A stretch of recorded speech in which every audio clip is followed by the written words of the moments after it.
Praise the Lord. Hallelujah. எப்படி இருக்கீங்க? எல்லாரும் நல்லா இருக்கணும்ல? உங்க குடும்பமும் உங்கள் வாழ்க்கையும் சுகமாக இருக்கும்படி ஆண்டவராக இயேசு கிறிஸ்துவின் நாமத்தில் வாழ்த்துகிறேன். ஹல்லேலூயா. உங்கள் வேலையும் ஆமென் ஸ்தோத்திரம், உங்கள் வியாபாரமும் ஆசீர்வாதமாக இருக்கும்படி ஆண்டவராக இயேசு கிறிஸ்துவின் நாமத்தில் உங்களை வாழ்த்துகிறேன். கர்த்தர் உங்களுக்கு நன்மையானதை தருவார். ஆமென். பாருங்க, நான் போன வீடியோல இப்படி பேசினேன், புதிய காரியத்தை செய்கிற ஆண்டவர் என்று சொல்லி. ஆமென். இன்றைக்கு நான் உங்களோடு கூட ஒரு வசனத்தோடு வந்திருக்கேன். நம்முடைய வாழ்க்கையில புதிய அனுபவங்கள் தேவை, புதிய காரியம் தேவை, அதோடு கூட ஒரு புதிய அனுபவம் தேவை. அது என்ன அனுபவம் தெரியுமா? பல பேருக்கு பல அனுபவம் இருக்கு.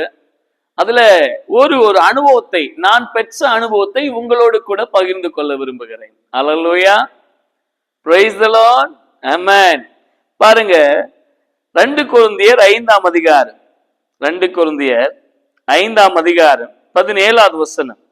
இப்படி இருக்க ஒருவன் கிறிஸ்துவுக்குள் இருந்தால் புது சிருஷ்டியாயிருக்கிறான், பழையவைகள் ஒளிந்து போயின, எல்லாம் புதிதாயின. எனக்கு அன்பானவர்களே, ஒருவன் கிறிஸ்துவுக்குள் இருந்தால் அவன் புதிய சிருஷ்டியாயிருக்கிறான். அது என்னங்க புதிய சிருஷ்டி?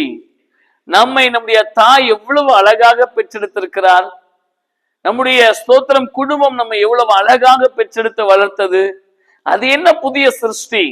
ஆமா, நம்மள அழகா தான் பெற்றெடுத்தாங்க, நம்ம நல்லதான் வந்தோம். ஆனா இந்த பரம்பரையா வந்த ஒரு சாபம் இருக்கிறது பாருங்கள். பரம்பரையா வந்த ஒரு சுபாவம் இருக்கிறது பாருங்கள்.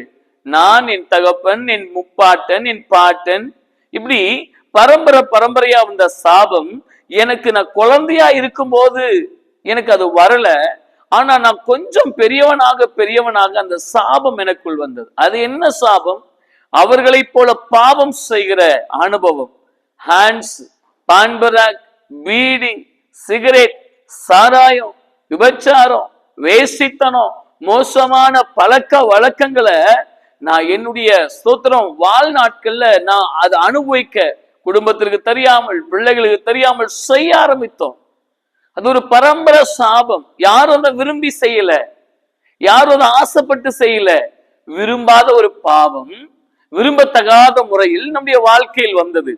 அதை நாம் தொடர்ந்தோம், அதை வெறி பிடிச்சவங்களா மாறினோம். ஆனா ஆண்டவராக இயேசு கிறிஸ்து சொன்னார், அவைகளை மாற்றுவதற்கு அவருடைய ரத்தத்தால் மாத்திரம் ஆகும். நீங்க மனுஷன் நினைக்கிறான் மிருகத்தோட ரத்தத்தால தன்னுடைய வாழ்க்கையை சுத்திகரித்துக் கொள்ளலாம் என்று. ஒரு கோழியையோ ஒரு ஆடையோ அடித்து அதனுடைய ரத்தத்தை தெளித்து தன்னுடைய வாழ்க்கையை சுத்திகரிக்க நினைக்கிறான். ஆனால் அப்படி அல்ல தேவ பிள்ளைகளே. கிறிஸ்துவுக்குள் இருக்கிற புது சிருஷ்டியின் அனுபவம் என்ன தெரியுமா? இயேசு கிறிஸ்துவின் ரத்தம் சகல பாவங்களையும் நீக்கி சுத்திகரிக்கும். பாருங்கள், அதுலயே மேல வசனம் இருக்கு, 15வது வசனம். பிழைத்திருக்கிறவர்கள் இனி தங்களுக்கென்று பிழைத்திராமல் தங்களுக்காக மரித்து எழுந்திருக்கிறவருக்கென்று பிழைத்திருக்கும்படி அவர் எல்லாருக்காகவும் மரித்தார் என்றும் நிதானிக்கிறோம். எனக்கு அன்பானவர்களே, நமக்காக ஒருவர் மரித்தார், நம்முடைய பாவங்களுக்காக ஒருவர் மரித்தார். அவர் நம்மை ஆசீர்வதிக்கும்படி அவர் உயிரோடு கூட எழுந்தார். அந்த தேவன் நம்மோடு கூட இருக்கிறபடியால், நம்முடைய பாவத்தை கழுவுகிறபடியால், நம்முடைய பாவத்தை சுத்திகரிக்கிறபடியால், நம்முடைய பாவத்தை மன்னிக்கிறபடியால் நாம் கிறிஸ்துவுக்குள் மீண்டும் புதிய குழந்தைகளை போல் மாறுகிறோம். ஹல்லேலூயா. இத பேசிட்டு இருக்கிற நான் கூட என்னுடைய கிறிஸ்துவை அறிவதற்கு முன்பாக என்னுடைய பழைய வாழ்க்கையில நிறைய பாவங்களை செஞ்சிருக்கேன், நிறைய தவறான காரியங்களை நான் ஈடுபட்டிருக்கேன். ஆனா இயேசு கிறிஸ்து எனக்குள்ள வந்ததுக்கு அப்புறம், நான் கிறிஸ்துவுக்குள் கிறிஸ்துவின் வழியிலே நடந்த பிற்பாடு என் வாழ்க்கை மாறியது. ஸ்தோத்திரம். நான் நடக்க வேண்டிய பாதை, என் நண்பர்கள் யார் என்று நான் முடிவு செய்தேன். ஒழுக்கமுள்ள நண்பர்களை கடவுள் எனக்கு கொடுத்தார், ஒழுக்கமுள்ள குடும்பங்களை கடவுள் எனக்கு கொடுத்தார். எனக்கு அன்பான தேவனுடைய பிள்ளைகளே, நீங்கள் கர்த்தருடைய ஆசீர்வாதத்தை காண வேண்டுமானால் கிறிஸ்துவின் ரத்தத்தால் கழுவப்பட வேண்டும், சுத்த இருதயம் உள்ளவர்களாக மாற வேண்டும்.